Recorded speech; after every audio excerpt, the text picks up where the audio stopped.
علماء بیان کرتے ہیں حضرت عباس کا اور امام زمانہ کا۔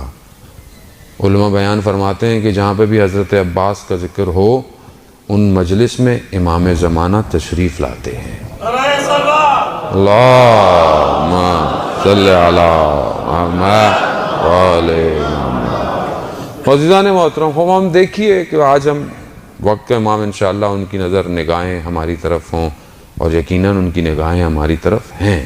اشنودیے امام زمانہ بلندتر صلوات۔ اللہم صلی علی محمد وعلی محمد۔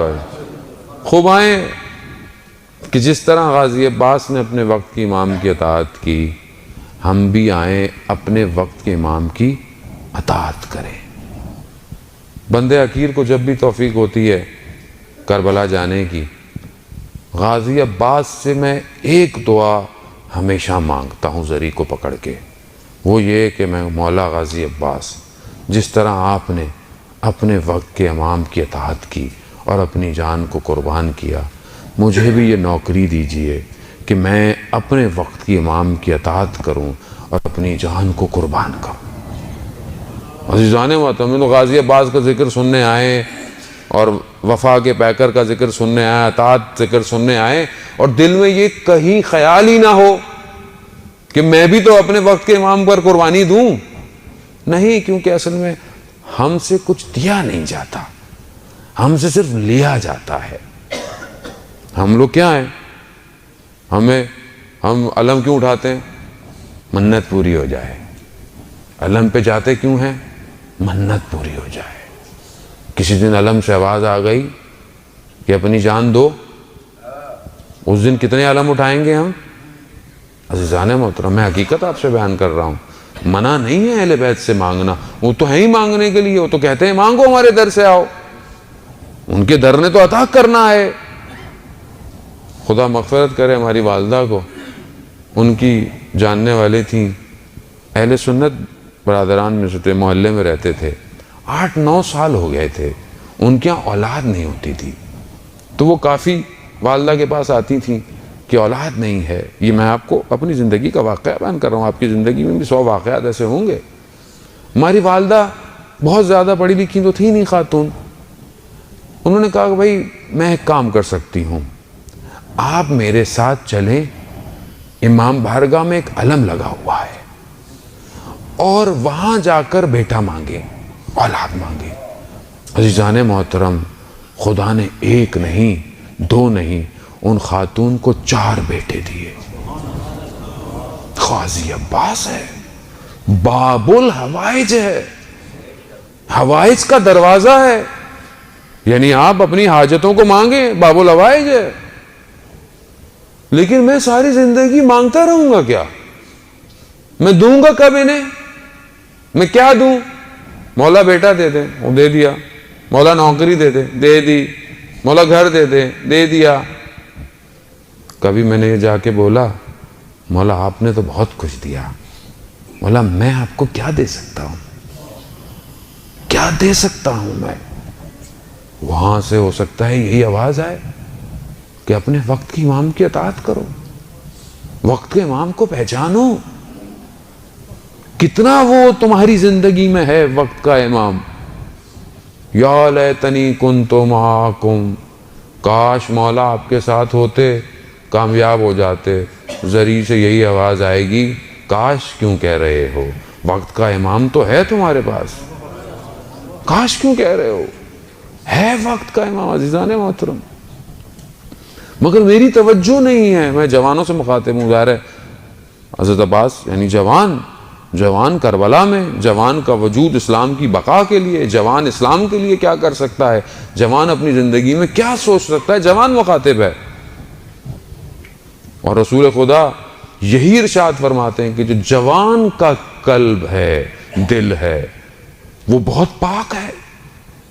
مولا متقیان حضرت علی ابن ابی طالب علیہ السلام، اللہم صلی علی محمد۔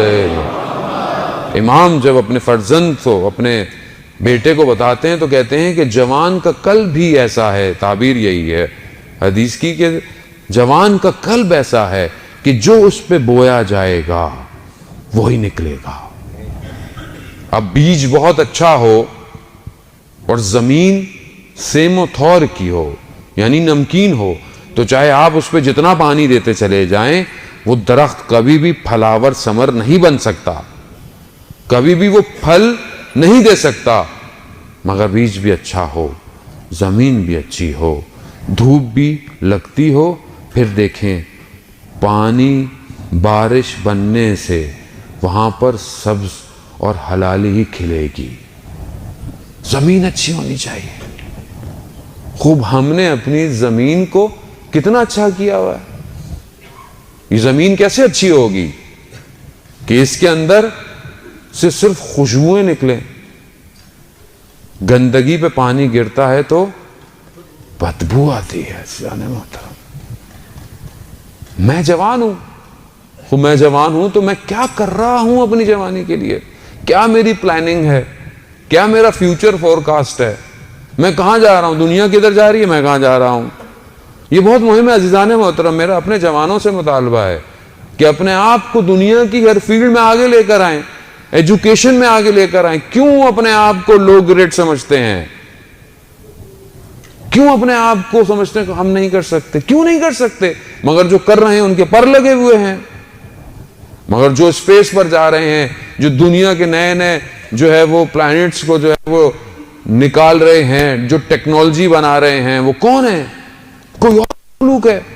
جب خدا کہتا ہے کہ تم محنت کرو, تم ہمت کرو, میں تمہارا ساتھ دوں گا, مگر میں تبھی کروں عزیزان محترم کہ جب تک میری زندگی میں کوئی ہدف نہیں ہوگا. میری زندگی میں ہدف نہیں ہے. ہم شارٹ کٹ, بس میں یوں کر لوں, یہ کر لوں, یہ کام ہو جائے, یہ 4 پیسے یہاں سے آ جائیں, وہاں سے آ جائیں. عزیزان محترم, جس امام کے ماننے والے ہیں وہ کائنات کا CEO ہے, کائنات اس کے اختیار میں ہے, اور ہم ایک چھوٹی سی کمپنی پہ خوش ہو جائیں. میں کیوں نہیں پرواز کر پا رہا؟ کیونکہ میں سوچ نہیں رہا بڑا, میرا ہدف نہیں ہے.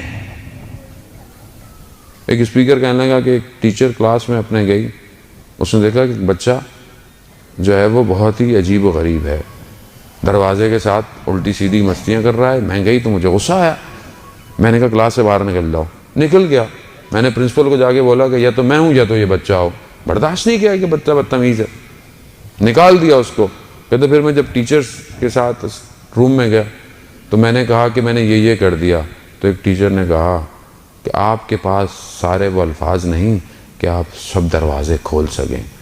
تو مجھے بہت غصہ آیا, لیکن میں بیٹھ کر میں نے سوچا کہ صحیح کہہ رہا ہے. میرے الفاظ وہ نہیں کہ جو ہر دروازے کی چابی ہوں. کہتے میں نے ایکسٹرا پڑھنا شروع کر دیا, مختلف بچوں کے بیہیویئرز کو جاننا شروع کر دیا. پھر میں اس مقام پر پہنچ گئی کہ جب بھی اسکول میں کوئی بھی آڑا ٹیڑھا شیطان بچہ ہوتا تھا, سب کہتے تھے کہ اس ٹیچر کو دو, یہی سب صحیح کر سکتا ہے. یعنی ہدف ہونا ضروری ہے. میری لائف میں جب کوئی مشکل آتی ہے میں تو لرزنا شروع ہو جاتا ہوں. یہ مشکلات اپورچونٹیز ہیں, ان کو اویل کریں. جب خدا مشکل میں ڈال رہا ہے, خدا کچھ دینا چاہ رہا ہے, خدا کچھ سمجھانا چاہ رہا ہے. ہمارے پاس آتے ہیں مولانا صاحب, سب کر لیا, ساری چیزیں کر لی, دعائیں کر لی, وظیفے کر لیے, سب کر لیا, مگر پھر بھی کام نہیں ہو پا رہا. عزیزان محترم, کہیں کوئی سوئی پھنسی ہوئی ہے, یا تو کوئی ایک نیک کام تھا جو آپ نے چھوڑ دیا ہے, یا کوئی ایک ایسا غلط کام ہے جو آپ نے کرنا شروع کر دیا ہے. کوئی ایک چیز ہے. عزیزان محترم, خدا نہیں چاہتا اپنی مخلوق کو عذاب دے یا سختی میں رکھے یا غضب دے. جب ایک بچہ ڈرائنگ بناتا ہے پیپر پہ اور آپ اس کو ذرا سا یوں کر دیں, وہ ناراض ہو جاتا ہے, کہتا ہے یہ کیا کیا؟ آپ کہتے ہیں 2 تو لائنیں تو تھی, کیا ہوا, دوبارہ کھینچ لو. وہ کہتے نہیں, میری کریشن تھی, میری ڈرائنگ تھی, یہ کیا کیا آپ نے؟ جب ایک بچہ ایک کاغذ کی 2 لکیروں کو نابود ہوتے ہوئے نہیں دیکھ سکتا تو وہ خالق اپنی مخلوق کو کیسے پریشان دیکھ سکتا ہے, کیسے دیکھ سکتا ہے؟ عزیزان محترم, وہ بچانا چاہتا ہے کہ تم جو سوچ رہے ہو، جو کر رہے ہو، یہ تمہارے حق میں بہتر نہیں ہے. وہ اسی لیے پیچھے لاتا ہے بار بار، نہیں کرو، نہیں ہو رہا، مصلحت الہی ہے، خدا بہتر جانتا ہے.